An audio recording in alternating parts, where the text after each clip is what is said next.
న్యూస్కు స్వాగతం. పల్నాడు జిల్లా వినుకొండ పట్టణంలో కరాటే క్రీడలకు ప్రోత్సాహం లభించింది.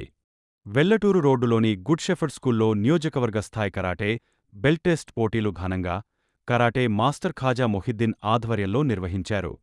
ఈ పోటీల్లో వివిధ పాఠశాలల నుంచి సుమారు 70 మంది విద్యార్థులు పాల్గొన్నారు. ఈ కార్యక్రమానికి డాక్టర్ ఇన్నారెడ్డి ముఖ్య అతిథిగా హాజరై విద్యార్థులను అభినందించారు. ఈ పోటీలను Andhra Pradesh karate association general secretary Shri D Prabhakar పర్యవేక్షణలో నిర్వహించారు.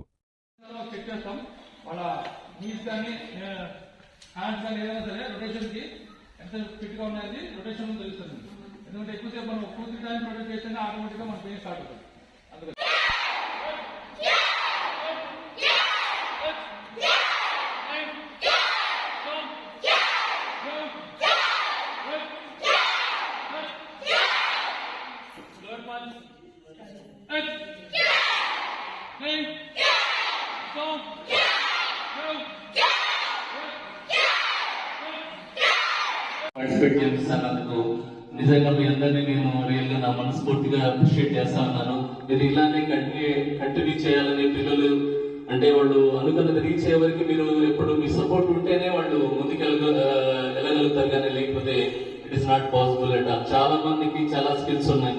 నేను చాలా మందిని స్టూడెంట్స్ గమనిస్తూ ఉంటాను, వాళ్ళు చాలా స్కిల్స్ ఉంటాయి కానీ ప్రాపర్ సపోర్ట్ అయితే వాళ్ళకి ఉండటం లేదు. సో మీరందరూ కూడా ఇలా చిన్నారులను అందరినీ కూడా మీకు వాళ్ళ సాధ్యమైనంత వరకు ఎంతవరకు రీచ్ అవ్వగలుగుతారో అంతవరకు మీరు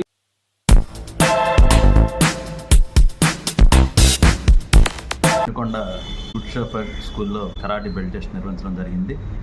దీనిలో వివిధ స్కూల్స్ నుంచి కరాటే స్టూడెంట్స్ వచ్చి పాల్గొనడం జరిగిందనమాట. అందులో వైట్ నుంచి ఎల్లోకి, ఎల్లో నుంచి ఆరెంజ్కి వెళ్ళడం, ఆరెంజ్ నుంచి గ్రీన్కి వెళ్ళడం, గ్రీన్ నుంచి బ్లూకి వెళ్ళడం అలా జరిగిందనమాట. దీనిలోనే ఆఫ్టర్ బ్లూ తర్వాత బ్రౌన్ బెల్ట్ 4 స్టేజెస్ ఉంటాయి, అలాగే బ్లాక్ బెల్ట్ కూడా ఉంటుంది. దాని నుంచి వీళ్ళు పిల్లలకి స్పోర్ట్స్ కోటా ఏదైనా కాంపిటీషన్స్కి అట్లా వెళ్ళిన స్పోర్ట్స్ కోటాలో సర్టిఫికెట్స్ అవన్నీ కూడా ఉపయోగపడతాయి. అలాగే మేము కరాటీతో పాటు జూడో, రెజ్లింగ్, బాక్సింగ్ ఇట్లాంటివి కూడా నేర్పించడం జరుగుతుంది అనమాట. దీనివల్ల పిల్లలకి ఆత్మస్థైర్యం అలాగే మనోబలం రెండు కూడా చాలా బాగుంటుంది. ఆడపిల్లలకి ఇప్పుడు ముఖ్యంగా self defence very very important. ప్రతి ఒక్క తల్లిదండ్రులు కూడా దీన్ని గ్రహించి పిల్లలందరికీ కూడా మార్షల్ ఆర్ట్స్ విద్యను నేర్పించండి. నెక్స్ట్ వచ్చేసి పిల్లలకి జంక్ ఫుడ్స్ చాలామంది ఎక్కువ అలవాటు చేస్తూ ఉన్నారు. జంక్ ఫుడ్స్ అలవాటు చేయమండి, అవి అవాయిడ్ చేయండి. అలాగే వాళ్ళకి చక్కగా నూలు ఉండలు కానీ, పప్పు ఉండలు కానీ, నెక్స్ట్ రాగి జావా అట్లాంటివి పెట్టడం అలవాటు చేయండి. ఎందుకంటే పిల్లలు చాలా స్ట్రాంగ్ అవుతారు. ఈ నూడిల్స్, మంచూరియా అట్లాగే పానీపూరీలు అట్లాంటి వాటి వల్ల పిల్లలు అనారోగ్యానికి గురవుతారు. కావున పేరెంట్స్ అందరూ కూడా గ్రహించి మంచి పౌష్టికాహారాన్ని అందజేస్తారని కోరుకుంటున్నాను. Thank you.